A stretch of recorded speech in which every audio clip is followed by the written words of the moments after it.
చాలా మందికి పెద్దగా తెలియదు గాని ఇది సైంటిఫిక్, స్పిరిచువల్, ఆర్కిటెక్చరల్ గాని ప్రపంచ స్థాయిలో ఒక అద్భుతం. అదే చిదంబరం దేవాలయం. ఇది తమిళనాడులోని కడలూరు జిల్లాలో ఉంది. బయటకు చూస్తే ఇది ఓ సాధారణ శివాలయంలా కనిపిస్తుంది. కాని ఒకసారి అడుగు లోపల పెట్టాక మీరు అర్థం చేసుకుంటారు. ఇది టెంపుల్ కాదండి, ఇది ఓ కాస్మిక్ మ్యాప్, ఓ జీవించే యంత్రం. ఇది ఒక ఆర్కిటెక్చరల్ ఆర్గానిజం. దేవుణ్ణి కేవలం నమ్మకంతో కాకుండా విజ్ఞానంతో ఎలా పూజించాలో చూపించే ఆలయం ఇది.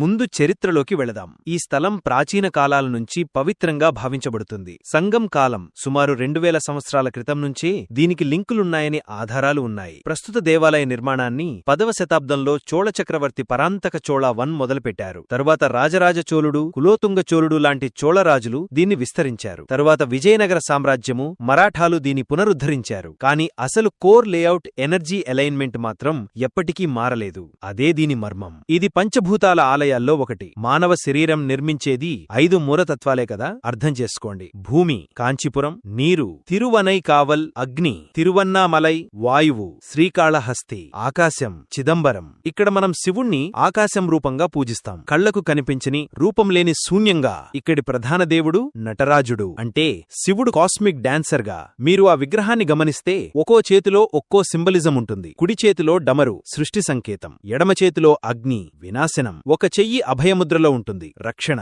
ఇంకో చెయ్యి పైకెత్తిన కాలువైపు చూపిస్తుంది, అది మోక్షమార్గం. తక్కువ కింద ఉండే కాలి కింద అపస్మారుడు ఉంటుంది, అది అజ్ఞానం. ఇది శిల్పం కాదు, ఇది ఓ కాస్మిక్ సూత్రం. కాని దీన్ని మించిన అద్భుతం చిదంబరం రహస్యం. అదేంటంటే నటరాజుడి పక్కన ఓ ఖాళీ స్థలం ఉంటుంది. దాన్ని సువర్ణ బిల్వపత్రాలతో కప్పారు. అందులో ఏ విగ్రహం ఉండదు. అదే ఆకాశలింగం. శివుడు అక్కడ రూపం లేకుండా స్పేస్లోనే ఉంటాడు అన్న ఆధ్యాత్మిక భావనకు ఇది ప్రత్యక్ష రూపం. ఇది కొరటిదిగిన భక్తి కాదు, ఇది పూర్తిగా జ్ఞానంలో నిలబడిన ఆధ్యాత్మిక విజ్ఞానం. శూన్యాన్ని పూజించడమంటే కేవలం తత్వం కాదు, అది ప్రాచీన భారతీయ విజ్ఞానంలో sound, light, structure, human body layout అన్నీ ఒకే చోట డిజైన్ చేసి స్పిరిచువల్ అవేకనింగ్ కోసం వాడిన సేక్రెడ్ టూల్. ఇక ఆర్కిటెక్చర్ చూసేద్దాం. ఈ ఆలయం డిజైన్ మొత్తం మన మనిషి శరీరాన్ని పోలి ఉంటుంది. గోపురాలు అంటే కాళ్ళు, చేతులు. గర్భగృహం అంటే తల. ధ్వజస్తంభం అంటే రీడ్ బోన్. మండపాలు, ప్రాంగణాలు, ఎనర్జీ సర్క్యులేషన్ బాడీలో ఎలా ఉంటుందో అలా.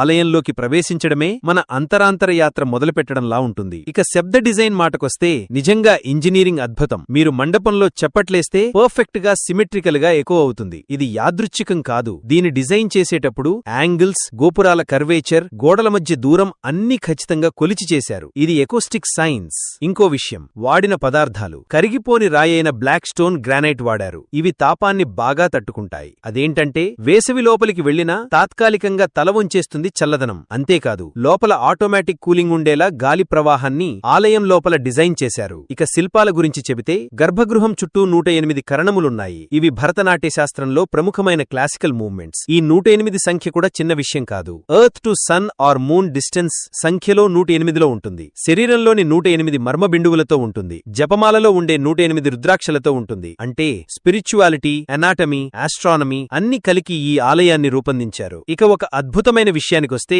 Astronomical alignment. కొన్ని రోజుల్లో ఉదయాన్నే సూర్యరశ్మి నేరుగా ఈస్టర్న్ గోపురం నుంచి నటరాజుడి ముఖంపై పడుతుంది. ఇది సూర్యుని పథం, భూమి ఒరిగింపు, లాటిట్యూడ్, లాంగిట్యూడ్ అన్ని పరిగణలోకి తీసుకుని డిజైన్ చేశారు. ఈ జ్ఞానం లేకపోతే ఇది అసాధ్యం. ఇక ఆలయం ఫీలింగ్ గురించి చెప్పాలంటే మీరు ఆలయం లోపల నిశ్శబ్దంగా నడవడం మొదలుపెడితే మీలో ఒక సటిల్ ఎనర్జీ మార్పు వస్తుంది. గర్భగృహంలో మంత్రం జపించగానే అది శబ్దంగా కాకుండా నాద వినిపించని కంపనంగా మారుతుంది. చిదంబరం రహస్యం ముందు కూర్చొని కళ్ళు మూసుకుంటే శూన్యంలో ఒక వేడి, ఒక ప్రెజెన్స్, ఒక బ్యాలెన్స్ అనిపిస్తుంది. అది భక్తి వల్ల కాదు, అది ఎనర్జీ, స్పేస్, జియోమెట్రీ వల్ల.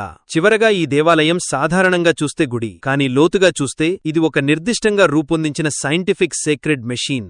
Sound, light, structure, human body layout, energy circulation అన్నిటినీ మన యాన్సెస్టర్స్ ఒకే చోట డిజైన్ చేసి స్పిరిచువల్ అవేకనింగ్ కోసం వాడిన సేక్రెడ్ టూల్. ఇది చూస్తే మనకర్థమవుతుంది మన పూర్వీకులకు బ్లైండ్ బిలీఫ్ కాకుండా డీప్ అండర్స్టాండింగ్, టెక్నికల్ మాస్టరీ ఉండేదని. చిదంబరం రహస్యం ఆలయం ఇది ఒక నిర్దిష్టంగా రూపొందించిన టూల్. మనం మనలోకి తిరిగి చూసుకోవడానికి, మన తంతువులను తిరిగి అలైన్ చేసుకోవడానికి ఉపయోగించే ఏన్షియంట్ డివైస్. ఇప్పుడు మీలో చాలా మందికి ఒకే ప్రశ్న వస్తుంది. ఈ అద్భుతమైన చిదంబరం ఆలయానికి ఎలా వెళ్ళాలి అంటే భారతదేశం ఎక్కడ నుంచైనా ఈ ఆలయం చేరుకోవచ్చు. అయితే ట్రావెల్ పర్స్పెక్టివ్స్ నుంచి మనం north India, south India, Andhra Pradesh మరియు తెలంగాణ నుంచి ఎలా వెళ్లాలో చూద్దాం. సౌత్ ఇండియా నుంచి రావాలంటే మీరు తమిళనాడులో ఉండి చెన్నై, మదురై, త్రిచి వంటి నగరాల నుంచి చిదంబరానికి రైలు లేదా బస్సు ద్వారా సులభంగా రావచ్చు. చెన్నై నుండి దూరం సుమారు 230 కిలోమీటర్లు.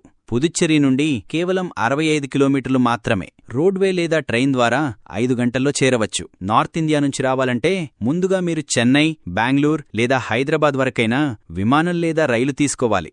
అక్కడ నుంచి చిదంబరానికి రైలు లేదా బస్సు ద్వారా కనెక్టివిటీ ఉంది. చిదంబరం రైల్వే స్టేషన్ కూడా ఉంది. అది ఈ ఆలయానికి 2 కిలోమీటర్ల దూరంలో ఉంటుంది.